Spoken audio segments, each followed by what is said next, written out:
entonces no necesita, y lo ves desde un pequeño. Una niña acepta una ayuda, pero un niño dice, no, yo puedo solito. Y entonces conforme va yendo, según vamos pudiendo solo, que llega un momento que ya echamos a perder todo.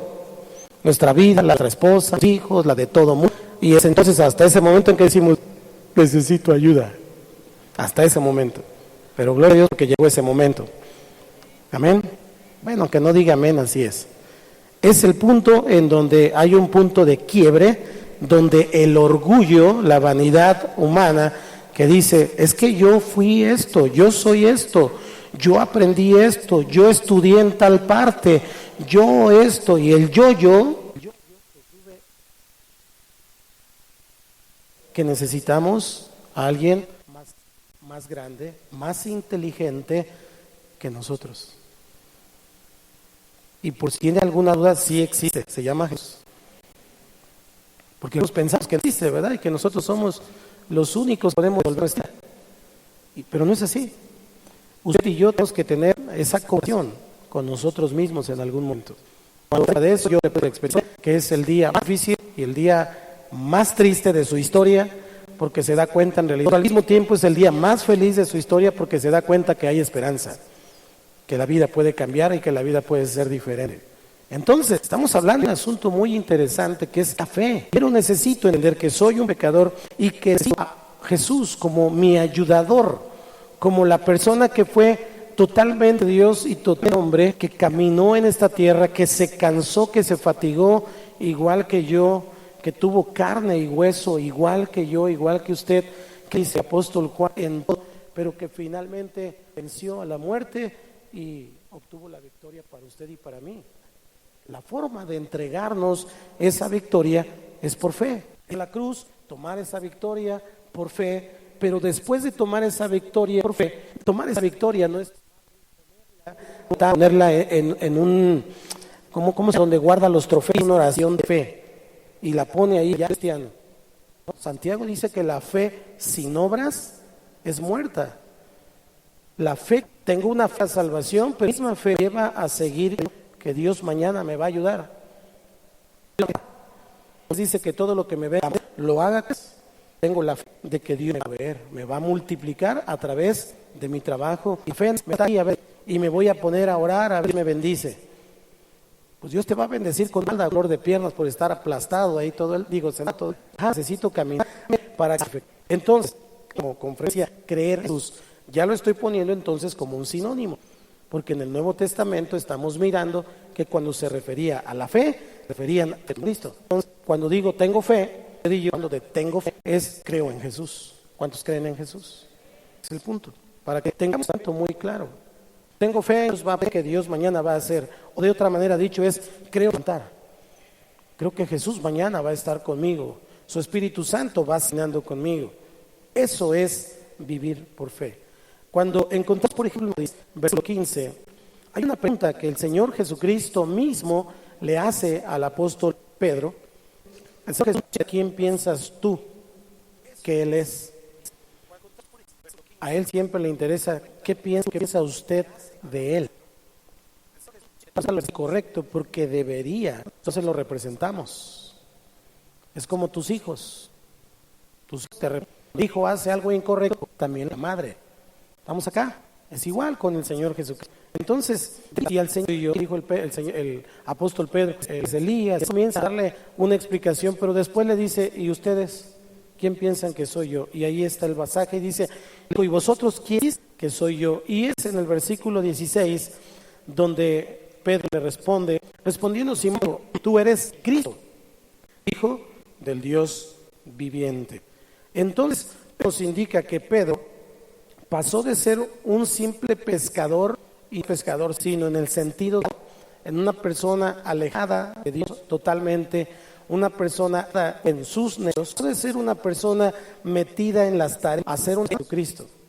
Y entonces la respuesta que él da es, tú eres el Cristo, el Hijo del Dios viviente. La respuesta que Jesús le dice al después, esto no te va eso más que de allá arriba. Te lo reveló el Padre. Y es en donde Jesús entonces comienza a decir que sobre esa roca fundaría su iglesia. Es decir, sobre la expresión que Pedro hace, que Cristo es el Mesías, que Cristo es el que Dios había de enviar. Vemos entonces un proceso en la vida de Pedro de fe. Pedro, cuando lo llamó Jesús y le dijo, sígueme, lo siguió por fe. Pero después, cuando anduvo caminando con él, lo siguió por fe. Y cuando Jesús sanaba a algunos enfermos, su fe fue así, momento en que lo negó. Pero cuando resucitó, su fe fue firme, fue clara y fue estable. Usted y yo tenemos la fe en el Cristo resucitado. Por lo tanto, nuestra fe tiene que ser firme, estable y clara para poder perseverar. Pablo dijo al carcelero de Filipos, ellos estaban metidos ahí, recluidos por causa del evangelio, y él contesta ahí en Hechos 16:31 al carcelero de Filipos, porque este carcelero le pregunta, ¿qué tengo que hacer? ¿Qué voy a hacer para yo ser salvo? Y él le da esta respuesta que es muy famosa, que usted la conoce, que a lo mejor hasta lo tiene en su casa y que es una vez favorita. Y dice, eso y serás salvo tú y tu casa. Cree en el Señor Jesucristo y serás salvo tú y tu casa. Estamos volviendo entonces a mirar esta porción de la Escritura de Lucas. Nos vuelve a referir al apóstol Pablo mencionando la fe en Jesús. Entonces, Jesús, en los versículos que veamos, Señor Jesús y el apóstol Pablo demandaron fe a todos los que se encontraban y a todos los que querían algo de Dios. A todas las personas que querían algo de Dios, como por ejemplo el carcelero que quería ser salvo, él les demandó fe, o lo que es lo mismo, creer en Jesucristo, creer en Cristo, como un acto esencial para la salvación de cada uno. Una persona que no es salva tiene que creer en Jesucristo para entonces ser salvo. No es que tenga que hacer obras buenas y después del proceso de hacer muchas obras buenas, entonces ya es salvo. Dios le da la oportunidad de ser salvo. No es así. No es así porque entonces sería una gloria humana. Una gloria humana. Pero el Señor nos llama así como estamos. Así como estábamos, Dios nos llamó con todos nuestros defectos y como 3 virtudes que teníamos. Dios nos llama y Dios nos dice, te amo. Te amo. ¿A mí? Sí, a ti. Así como estoy, así como estás. ¿Qué tengo que hacer? Cree. ¿Es todo? Es todo. Cree.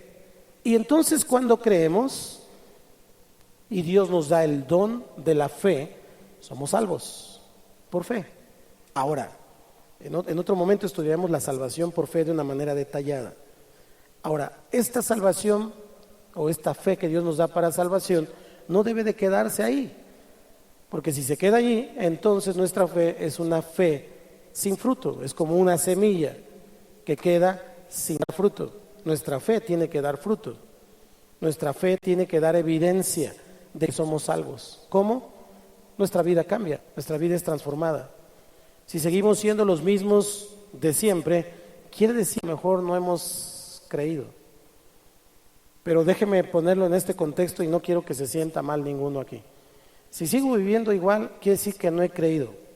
Y si no he creído, entonces no tengo fe. Y si no tengo fe, entonces no tengo.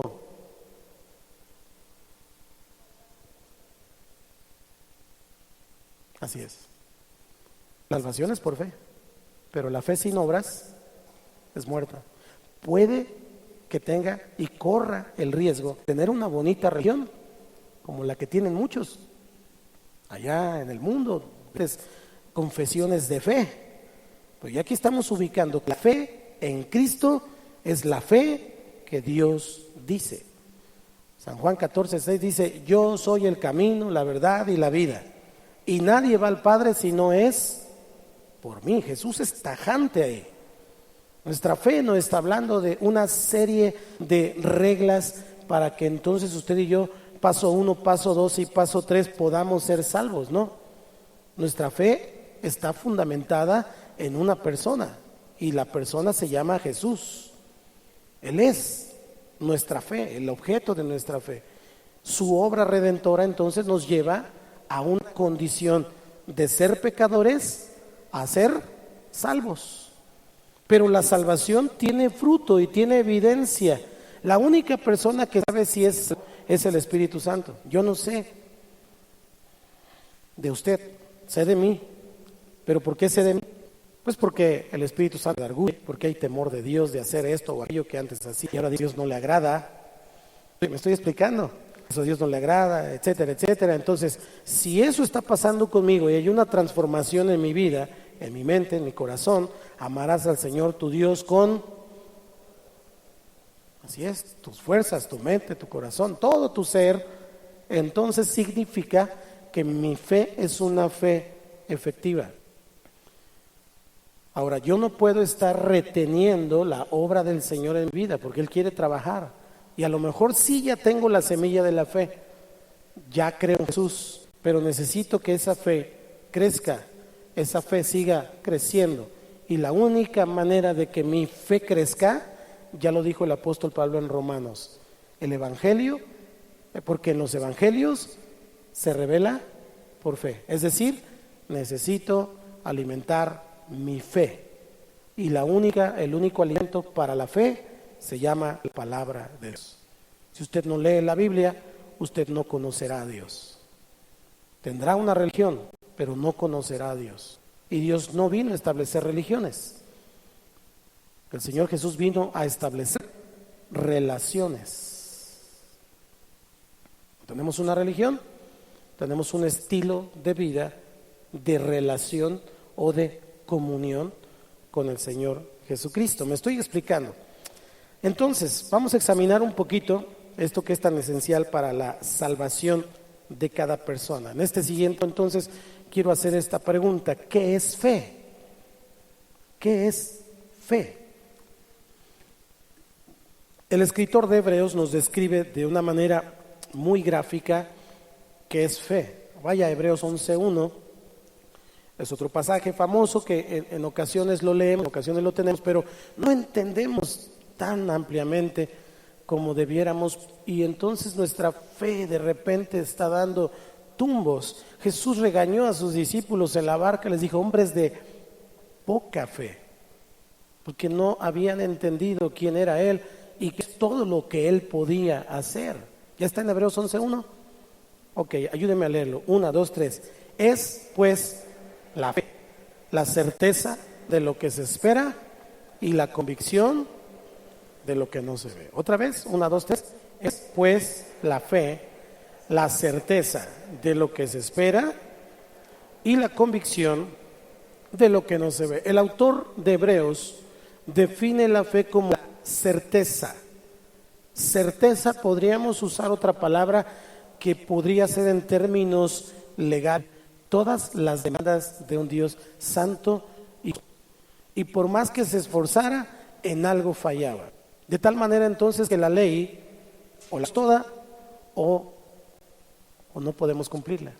El único entonces que pudo cumplirla fue Jesús, por la misma naturaleza divina, a través del Espíritu Santo, pero a través del nacimiento de mujer, de María. Él es totalmente Dios y totalmente hombre. Esta combinación milagrosa, porque es un milagro, el Hijo, el Dios eterno, se humilla a sí mismo, se hace carne y entonces viene a pagar que un hombre, es decir, el primer Adán, echó a perder. Y dice la palabra que Él vino a salvar lo que había perdido. ¿Qué se perdió? Ese vínculo, esa relación de Dios con el hombre como familia. Recuerde que Dios sopló sobre Adán y cuando sopla, Él le da su espíritu. Cuando viene el pecado, eso se rompe. Dios les da la ley, en la ley para que entonces todas estas sombras y figuras del Antiguo Testamento nos fueran conduciendo hasta la revelación del Nuevo Testamento en la vida y obra del Señor Jesucristo. Y es el Señor Jesucristo la conclusión, la culminación de todo eso que había en el Antiguo Testamento. Todo eso. Él es la imagen de todo aquello que es los simbolismos que había en el Antiguo Testamento. Él viene a ser entonces esta persona anunciada por siglos atrás.